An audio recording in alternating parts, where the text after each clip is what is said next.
Thank you. My name is Luke Kay, and I am a member of Al-Anon. My home group is the East Brainerd Club. We meet every Thursday night at 8 o'clock. If you're in Chattanooga, you ought to come on by, and we'd love to have you. It's exciting to follow speakers like this and realize how much trouble you're in. They're just outstanding. It's amazing, but the years of experience they bring, the honesty they bring, the insight they bring, it's just gripping. It's just gripping. Let me jump right into this and share with you what is on my mind.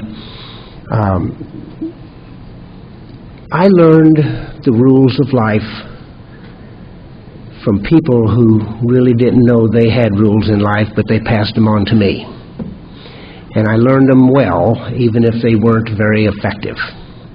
But when you're little and you're surviving in a home where there's a lot of craziness, anything that works you hang on to. And I sort of adopted a bunch of rules. And when I finally became an adult, I realized I was very much like Evel Knievel. I had this idea about how life should be lived, and I kept thinking I knew how to live life. Evel Knievel, the reference to him is he kept thinking he could jump the Grand Canyon, and he almost made it. So he decided he needed a bigger bike. I would have suggested give up the Grand Canyon. But that was the way I lived my life, was I followed the rules I had when I was a kid growing up. We had things like, we're loyal to you no matter what you do, no matter what happens, we're with you.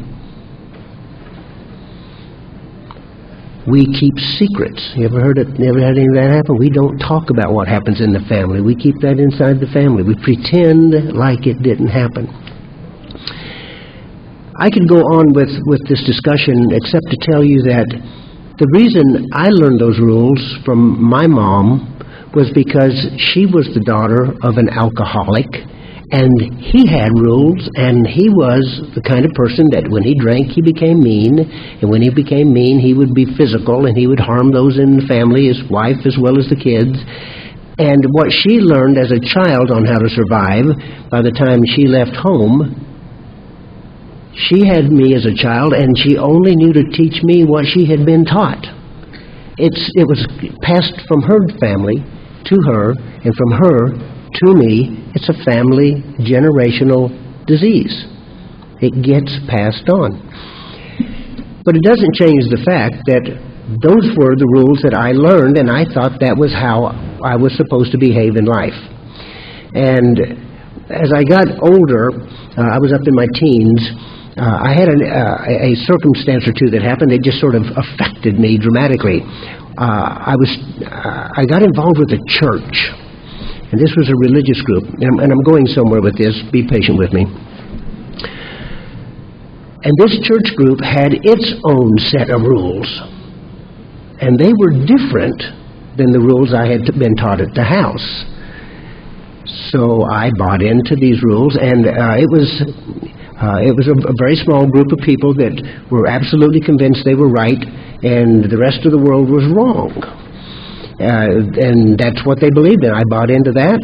And they told me a lot of things about what God was like, how to live your life, what you're supposed to believe. How do you know if you're okay, saved? That's the term we would have used, saved. And I bought into that. And those were the rules. And could I have told you what the rules were? Not really. But I operated off of them, and I could tell when I was following the rules that were in my head, that were sort of in the back of my mind. The reason that matters is because those rules, once learned, I have never been able to get rid of. To this day, they are in my mind and they're part of my experience. Even though I have a bigger motorcycle and a larger black jacket, I still can't get across the canyon. They don't work the way life really works. They just almost work. So when I came into Al-Anon, and by the way, one of the luckiest things that ever happened to me was I got married to someone who was drinking ended up needing to go through a recovery process because of the drinking, and we went to a psychotherapist for a while. And my theory on psychotherapists was that the more you spend on them, the more likely you're going to get well. You get what you pay for. But the only thing that I guess I really remember out of those sessions that were there is it seems to me in my mind there was a conversation where it was said to the alcoholic, you need to go to AA, and looked at me and said, you need to go to Al-Anon. Well, I did because I was trying to help her. I understood that the rules were, if I love you and if I care about you, this is how I'll interact with you, and if you get in trouble, I'll cover it up. And I was part of the problem, but I was operating off of rules that I thought said I loved you. I mean, this was how I showed you I cared. No matter how destructive it was, those were the rules. Rules, I could call them principles if I want. One of the things that in the religious group that I was in, we believed that if you had an experience, you would change on the inside, and then everything outside of you would be well. If I had my conversion moment, everything would be fixed after that. Somehow, magically, I would be well. And I kept waiting to get well. And I kept waiting to change on the inside. I went on to seminary with that church. I graduated from seminary. I became a pastor of a church. And I kept waiting for my insides to change and for everything to get well. And one day I finally stood in the pulpit and I just said, I stand up here talking to you about things and how to be saved and how to live, and I'm not sure I have what it takes to make it myself. I don't know that I will make it. Shortly after that, I resigned from the church, and I was adrift in life. Well, for about 10 years after I got out of the church, I lived pretty much got out the Bible and said, if it said thou shalt not, I decided to give it a try. It's just kind of like a checklist. It kind of gets you through it. And I thought I was winning. I thought I finally was having a good time in life, and that didn't pan out because I was still operating off of rules, principles that don't work the way life really works. And so when I finally got married, and I ended up in Al-Anon. I got into Al-Anon because I was still operating off of some old rules, even though I had some new information. And I very much was trying to be a good Al-Anon because I needed to help her. And I had some great ideas. And they almost worked in my mind. They never did anything inside her. Eventually, with time, I finally got to the point where I hit a bottom, and I was just whipped. And I came back to Al-Anon in the year 2000, thereabouts, and I've been consistent with Al-Anon ever since. And I came back, and I was there this time, because I'd gotten in one time, and while I was in Al-Anon, she got sober, and for 5 years, she didn't have a single drink. She was totally miserable, but I was in bliss. Something I had done worked. She later on said it was the 5 most miserable years of her life. So we came to Chattanooga. We were in L.A. at the time. We came to Chattanooga. And I started Al-Anon again because she had gone ahead and started drinking again. And this time I was back to stay, and I'm still here. But one of the things that happened was I was going to Al-Anon meetings, and I was reading from the books and the literature of Al-Anon, but I wasn't changing. I was going, but I wasn't different. My insides still did not match my outsides. I looked great out here, but inside I just wasn't okay. And the point that I'm making on this is that I needed a change, and I needed a change that was worked for me, because until my insides changed, I was going to be one very miserable man. So I stumbled along, and one day in a meeting, they were talking about a concept called detachment. I said, I've heard you talk about that. Would you give me some examples of how you detachment a person? And they went around the table, and each one of them gave a quick story of how they actually practiced detachment with someone in their life. had my pencil, I pulled it out, and I wrote down their examples. And I went back to work, and I went home, and I dealt with my family, and I practiced on them. Now, I didn't do a good job when I first started, but I heard somebody one time say that if it's worth doing poorly. I heard it again today, and I still believe that, because I did it so poorly that it was just barely done. I'll give you an example. My wife's last time to drink, she came, I told her, I said, all right, I'm going to practice detachment. And that means that I will do nothing whatsoever under any circumstances, be it life or death, to help you. Now, I missed the part about love, but I got the part about detachment.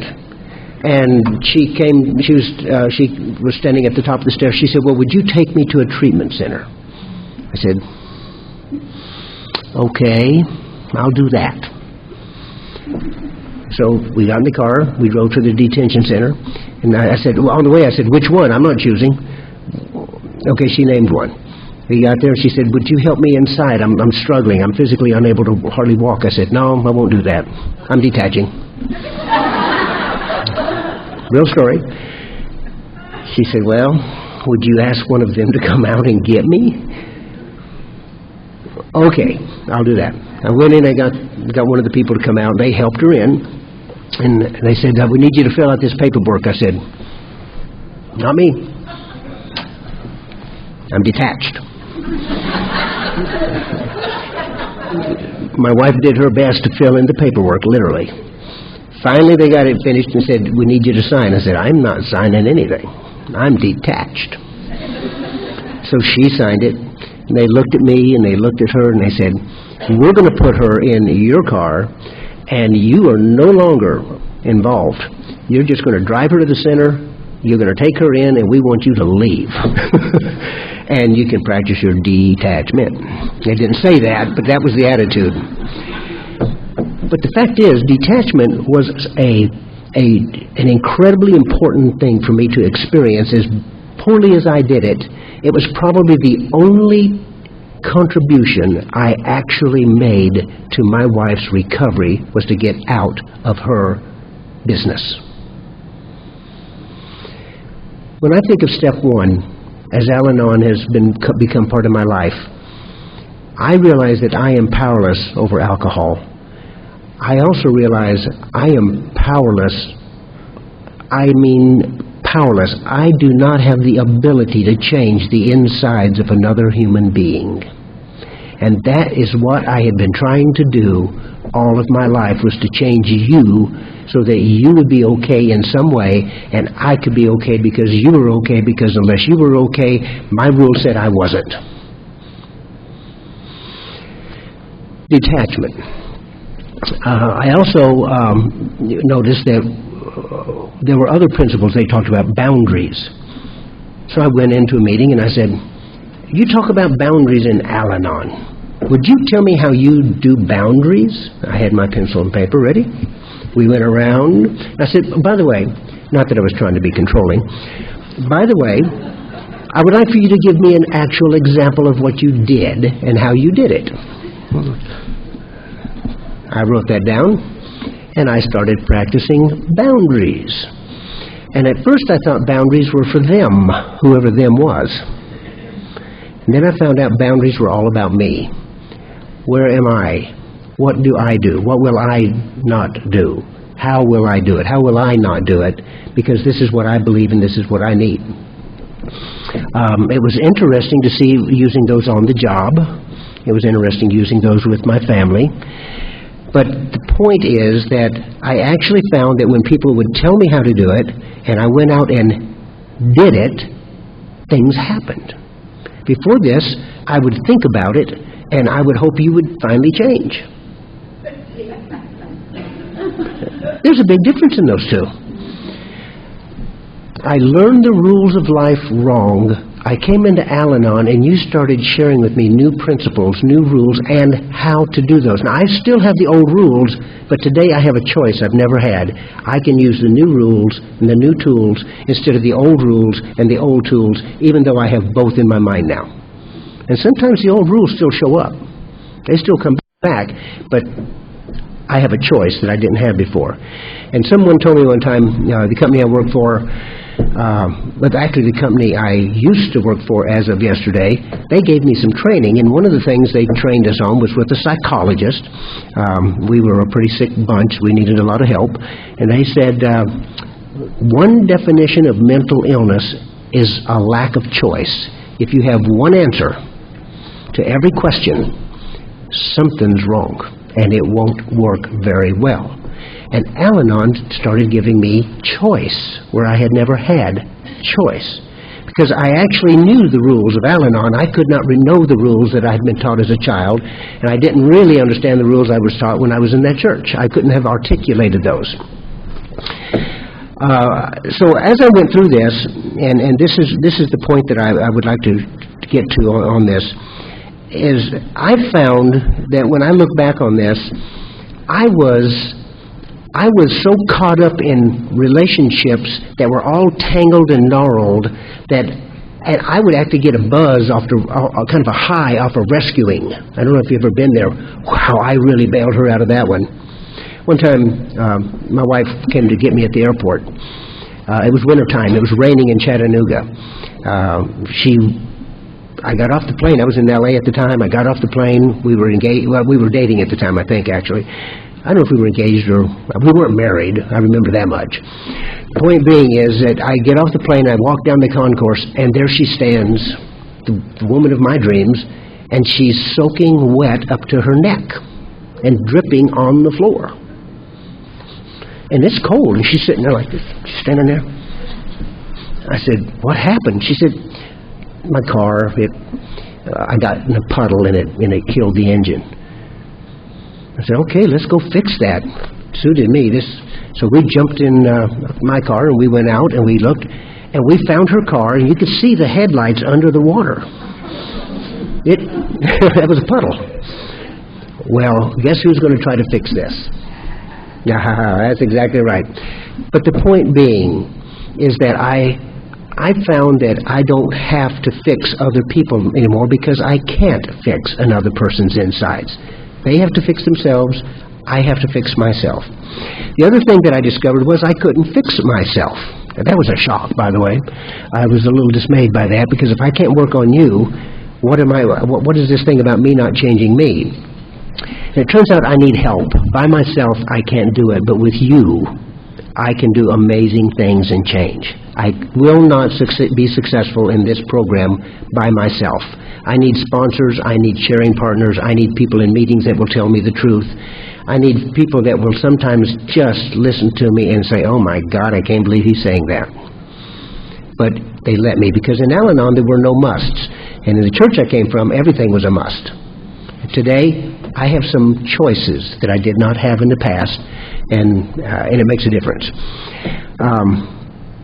So I sort of had this intoxication or this euphoric experience. I had this high. I get this buzz off of fixing people, off of being a hero, after being the rescuer. And I look back, it was the way it was in our family. You know, when they were going crazy and I was doing the right things, I was wonderful Lou. It's kind of like it was in the church. Oh, when you do the things we tell you and you do them that way, it doesn't matter if it works for you, you're a wonderful Lou. And I'd get a little buzz off that praise. But I never changed on the inside, and it didn't really work very well. And I couldn't seem to let go of that. I couldn't change me without you. This euphoria that I'm talking about, though, is the topic that I wanted to bring up. And that is, I needed to detox from relationships as much as the alcoholic needed to detox from their chemicals. I was as hooked on having a relationship that met my unspoken game, the rules I knew how to play, as they were on their game with hiding from life behind alcohol. I was hiding behind you. I was hiding behind them. I was hiding anywhere except having to deal with myself. I needed you because I could not accept myself. So this idea of a detox, a spiritual experience for me, is that I have found that when I started practicing detachment, and when I started practicing boundaries, and when I started practicing letting go of my expectations, And when I actually started literally, physically interacting with you, so I was no longer practicing, where I was practicing acceptance instead of expectations, I started finding my relationships just changed. Now, that's an important point for me because I had been working the steps. I've worked all 12 steps multiple times. And I have done them in sequence. But I have not experienced the 12 steps in sequence. They happened when they happened. I actually experienced step 11 before I ever got an experience with the other steps. And the only way I can tell you that worked was they had an 11-step meeting in Chattanooga every Sunday night at 8 o'clock, and for 1 hour they practiced doing step 11. So I showed up. I wanted someplace to go hide. And I practiced step 11 with them for 2 years. The thing that kind of bothered me was it started working. I didn't have a God.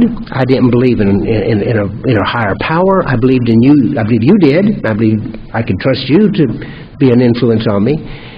But because I actually did what they suggested, the way they suggested it long enough, it started changing how I interacted on the job. It started changing how I interacted in my marriage. It started changing how I interacted with my dad. By practicing these principles, not hearing about them, not thinking about them, not doing, I didn't change on the inside first, but I started doing the very things that they suggested worked for them. It started working for me. And I can tell you today that it has made a tremendous difference because today I am pretty much, not totally, but I'm pretty much okay with me.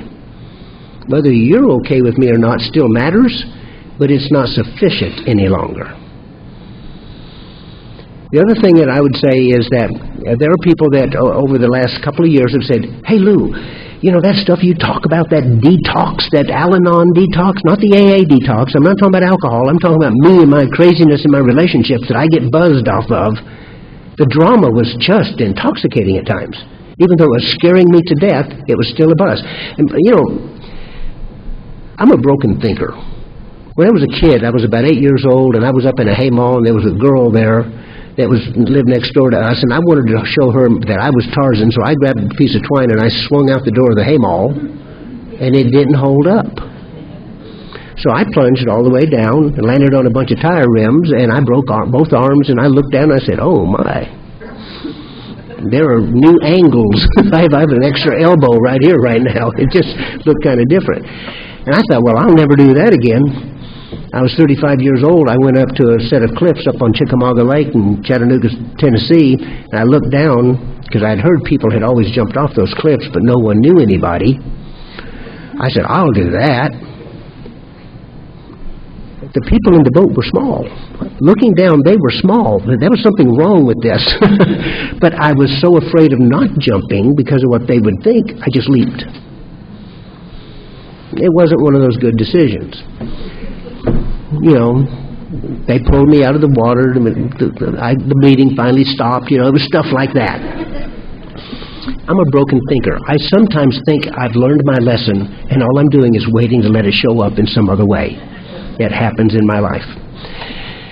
So people have said, "Hey, we really, you know, some of the things you're sharing, that how you got to this sense of how to finally start practicing literally, not just talking about it." I said, "Would you share that with us?" So I have done that, and I'd like to share it with you just briefly. And that's the whole purpose, because when folks come to me and say, "Would you do the 12 steps?" I say, "Well, yeah, but why don't we do this, why don't we do some detox first? Not alcoholic detox, Al-Anon, relationship detox." I say, "Okay, let's try it." So, well, let's try it for a session or two, and we'll get together. And I'm the kind of guy that I will come up with crazy stuff on my own. I'm a broken thinker. I get creative. I can improve on something. I've got a really good idea. Let me help you with that. So I have a book called Courage to Change. You're familiar with it? I use it. I say, now here's what we're going to do. I know that detachment is one of the most important things I ever learned in Al-Anon. Yeah? Why don't we just talk about it? I'm not going to be your sponsor and tell you what to do, but I'll be a sharing partner. You can call me sponsor if you want. But let's take the Courage to Change, and let's just sit down once a week, and we're going to read just 3 readings on detachment. We'll read the first 3.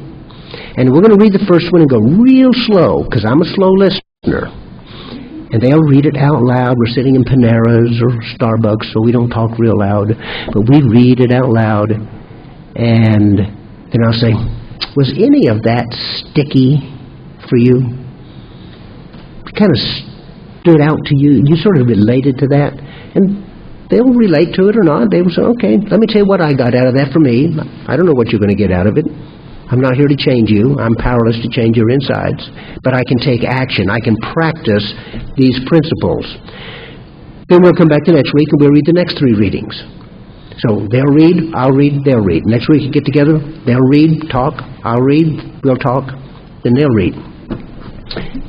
Did you realize there's about 6 weeks worth of readings in Courage to Change? Just if you do 3 a week, there's about 6 weeks worth of detachment in there.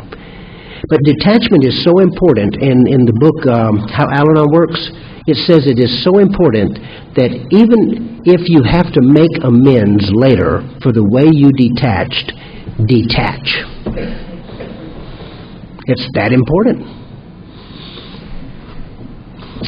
After we finish going through and talking about this, and by the way, each week that we come back, the only reason we read the stuff last week was we're supposed to go out and do it this week.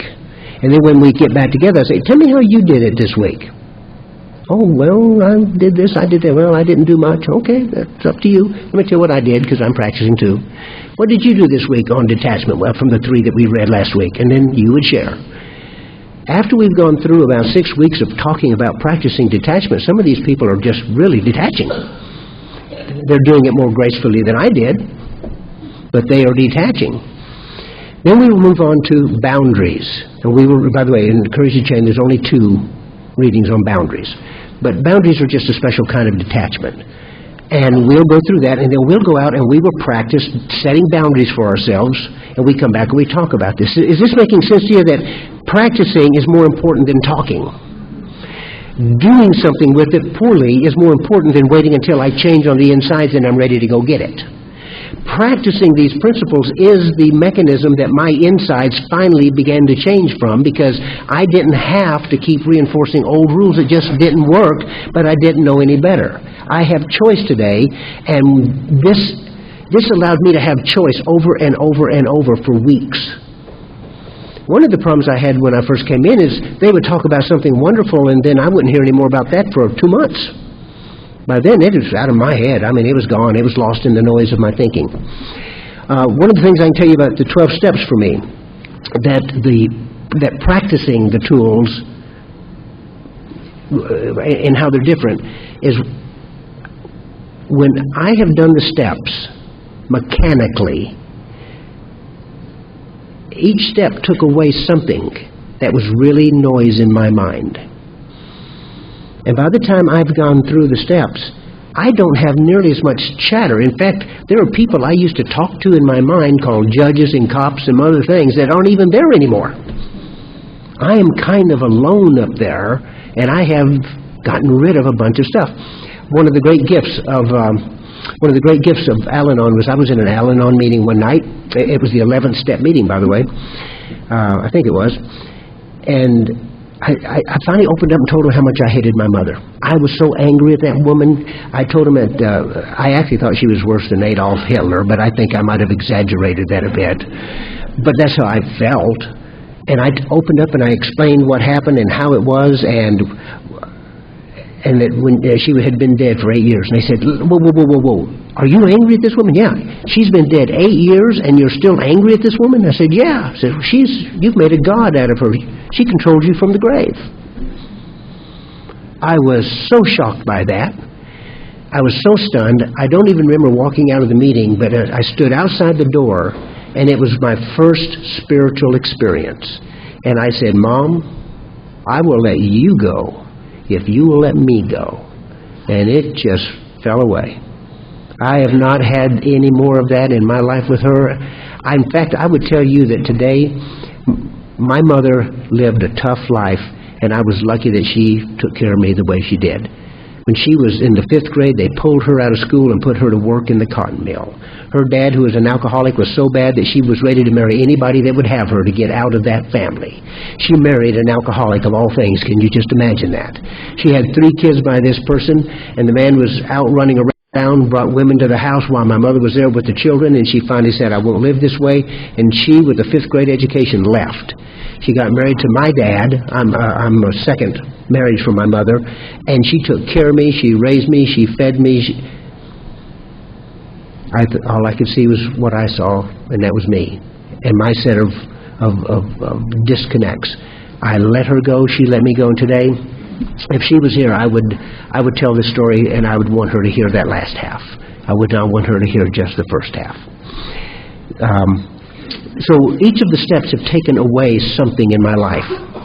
Every time I've gone through the steps, something has fallen away. Before I started using the tools, these principles, and practicing them, I used to meet with a guy every Sunday morning. Still do, by the way.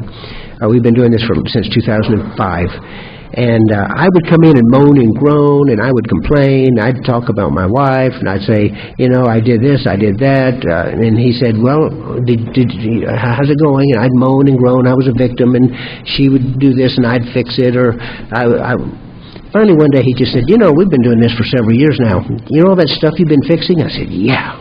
He said, does it stay fixed? I felt I'd been smacked, because I could tell the truth of it. And I realized, I am powerless to change the insides of another human being. And I think I'm powerless to change the insides of Lou.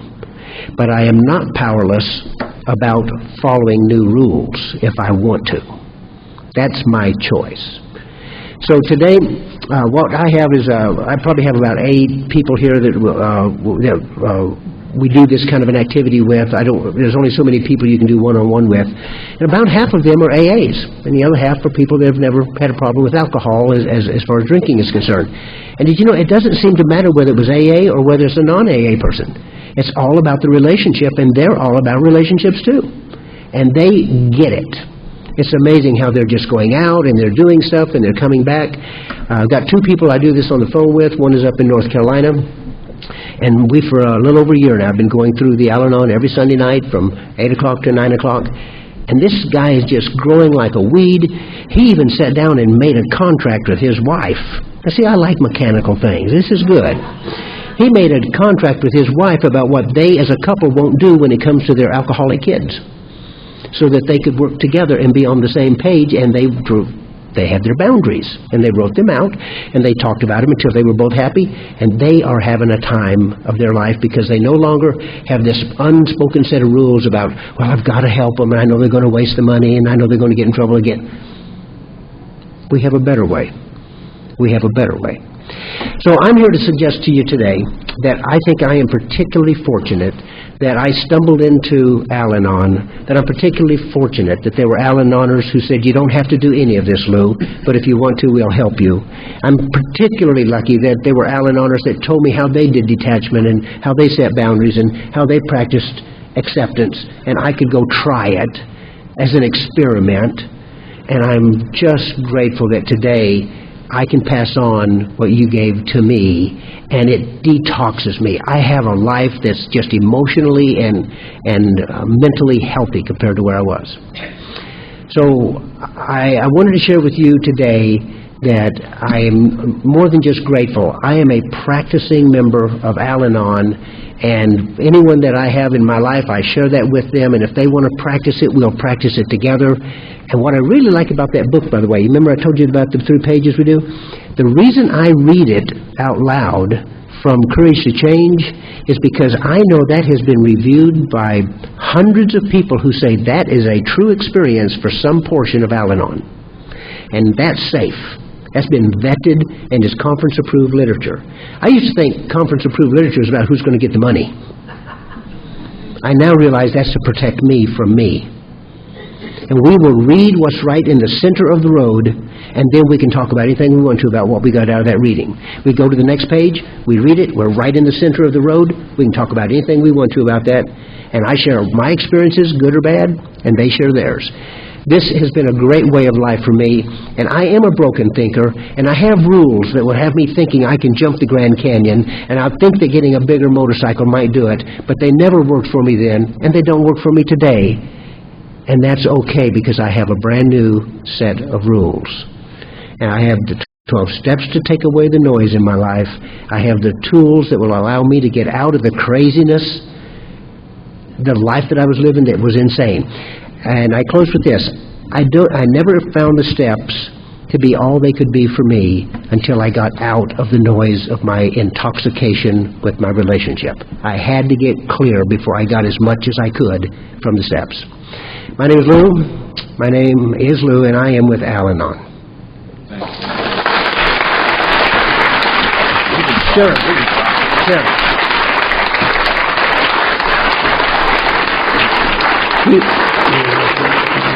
Before we dismiss, I've asked Pat if he would share a little of his experience, because he has something that's almost identical, and I'd like for you to hear it from two voices. So if you just linger a moment. Well, I know it's late. I'll be quick. I'm Patrick again. I'm a grateful member of Al-Anon. I came into the program kicking and screaming. God told me to get here, and I argued with God, but he was right and I was wrong. My first sponsor, I had tried the self-sponsorship route, and that worked great up to step 4.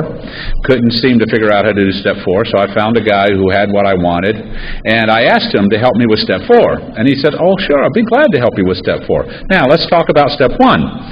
And we went into step 1 about the same way that Lou was talking about, except we used the original Al-Anon book, One Day at a Time, also known as ODAT. And we would go through and we would meet once a week, and actually he did a group study. There was 3 of us and him, and we would meet at a Waffle House, and we would go through a reading, the first reading on step 1, and we would read it and we would discuss it. And we would get through maybe a couple readings a week.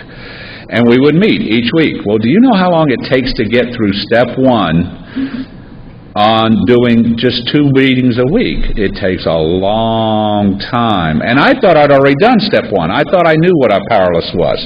And I really, by doing it that way, I really got powerlessness. Because in Al-Anon, we have problems with this concept of powerlessness, because we don't have the incapacitations of our crazy thinking. Our crazy thinking allows us to keep things going and control things and make things happen. And so it took a bit for me to really realize how powerless I was. Then did the same thing with step 2. Came to believe a power greater than myself. We did the same thing. Reading, talk, week after week after week after week. But I really got the sense of a power greater than myself. And that's kind of, and my sponsor asked me a question at that point. I told him, I said, well, I understand God. I know God. I was raised in a religious environment. I've had a conversion to another religion, and I really got a good idea. And he says, well, tell me about your God. And you go, well, I kind of was raised with this God that's I think he's kind of watching me and waiting for me and just watching to see what I'm going to do, and am I going to mess up, and if he's going to get me. And he says, well, okay, how's that working for you? And I go, well, I guess not too well.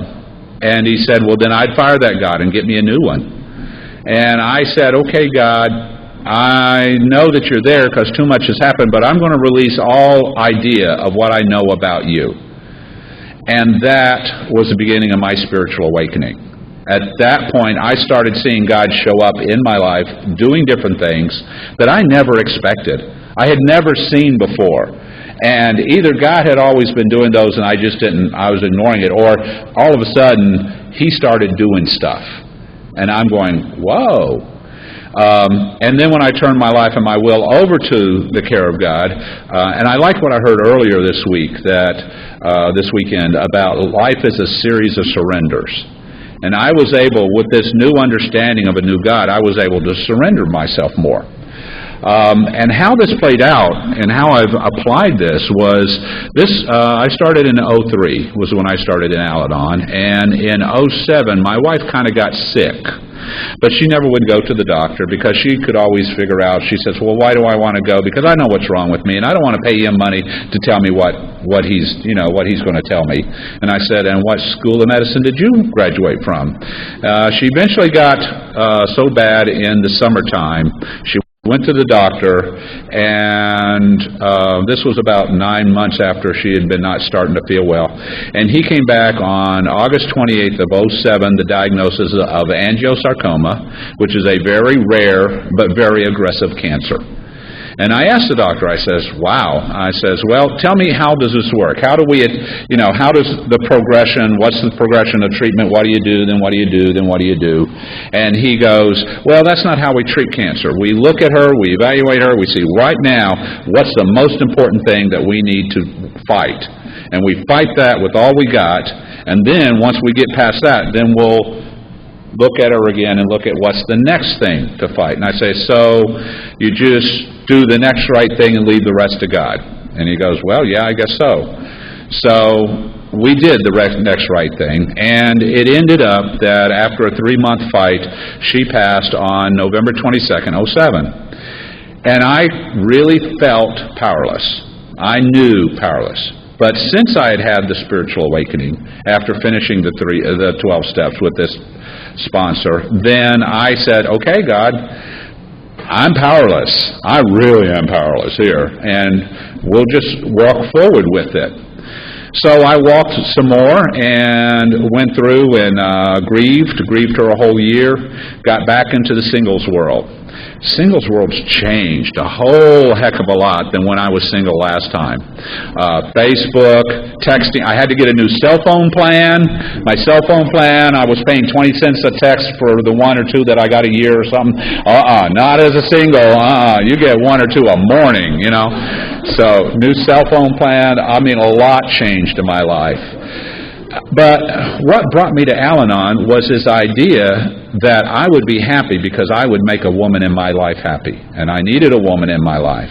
And so after a couple of years, about 3 years worth of singleness, I was starting really looking for that next wife that I could really make happy. I was still going to meetings, but I was cured. I had had the spiritual awakening, I had surrendered, and I had gone into that phase that sometimes some of us Al-Anons do, that we're cured. And so I'd ratcheted back my meetings. I was going maybe once a week. I was doing a lot of Alateen service. And when you're doing service in Alateen, you're really not getting a meeting. You're really, well, anyway. So I did that for a while, and I met a lady who seemed to have a lot in common with, and we dated. We dated 2-3 months, and we got married, and all of a sudden, things did not start working well. Things did not work out the way I planned. Things did not work out the way she planned.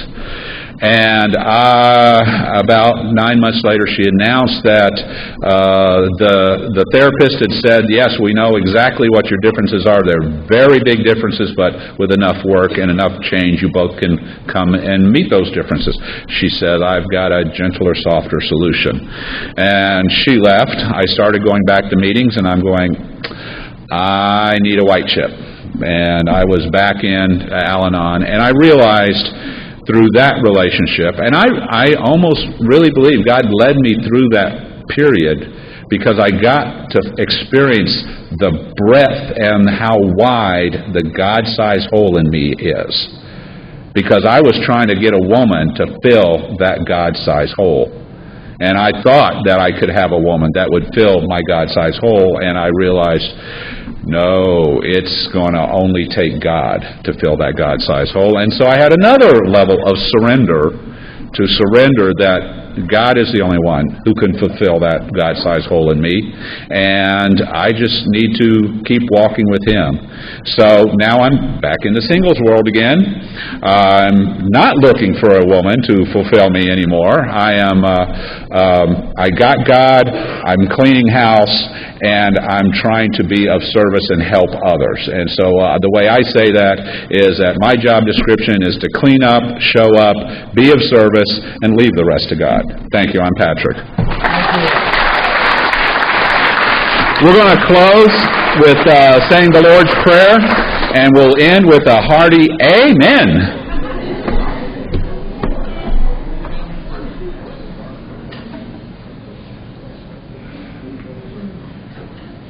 Whose Father? Our Father, who art in heaven, hallowed be thy name.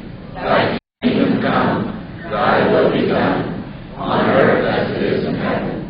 Give us this day our daily bread, and forgive us our trespasses, as we forgive those who trespass against us.